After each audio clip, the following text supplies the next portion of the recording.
राष्ट्रीय ओबीसी महासंघाचे राष्ट्रीय अध्यक्ष डॉक्टर बबनराव तायवाडे सर आपल्या सोबत आहे.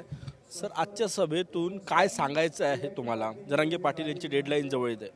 नाही, आम्हाला आमच्या लोकांना एक हिम्मत देण्याकरता या मेळाव्याचं आयोजन आहे की आंदोलनकर्त्यांकडनं वारंवार जे सांगितलं ते सरकारला वारंवार अल्टिमेटम दिला ते आणि आम्हाला ओबीसीतूनच आरक्षण पाहिजे, ओबीसीतूनच आरक्षण पाहिजे ही जी त्यांच्याकडनं मागणी होते आहे त्या मागणीला घाबरायचं कुठलंही कारण नाही. आम्हाला जे संविधानाने या ओबीसीला या देशामध्ये 27% आरक्षण दिलेलं आहे त्याच्यामध्ये संविधानिक मार्गाने गैरसंविधानिक मार्गाने कोणी येऊ शकत नाही. कोणी किती मागणी केली तरी ते राज्य सरकार आणि केंद्र सरकार पूर्ण करू शकत नाही. परंतु आमच्या लोकांच्या मनामध्ये जे भीतीचं वातावरण निर्माण होत असते, ते चिंताग्रस्त असतात, ती त्यांची चिंता ती त्यांची भीती दूर करण्याकरता आणि त्यांना हिंमत देण्याकरता आमच्या ह्या एल्गार सभेचं आयोजन आहे. सर, आज जरांगे पाटील पुन्हा यांनी टीका केली छगन भुजबळ यांच्यावर. घाबरट लोक सुरक्षा वाढवण्यासाठी अशा प्रकारे बोलले, गुन्हे मागे घ्या नाही तर आम्ही बघून घेऊ, अशा प्रकारचे. याचा विचार सरकारला, माननीय मुख्यमंत्री, दोन्ही उपमुख्यमंत्री, विरोधी पक्षातले नेते, सर्व पक्षाचे आमदार यांना करायचं आहे.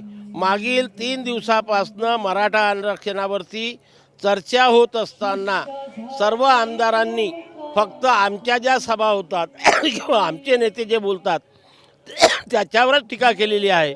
आंदोलन करण्याकडनं एवढ्या प्रकारच्या धमक्या, एवढ्या प्रकारचं इथे त्याच्यावरती कोणी एक शब्दसुद्धा बोललेला नाही.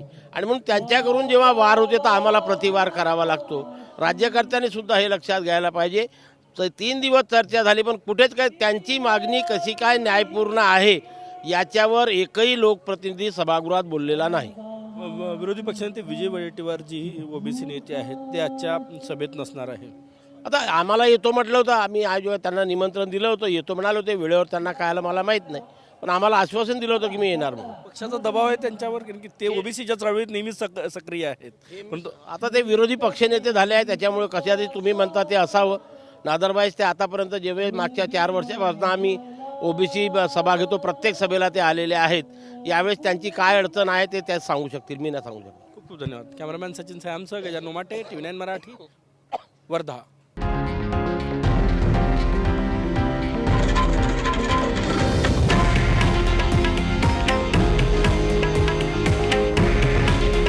हे आहे देशातील नंबर 1 न्यूज नेटवर्क आणि आपण पाहत आहात TV9 मराठी.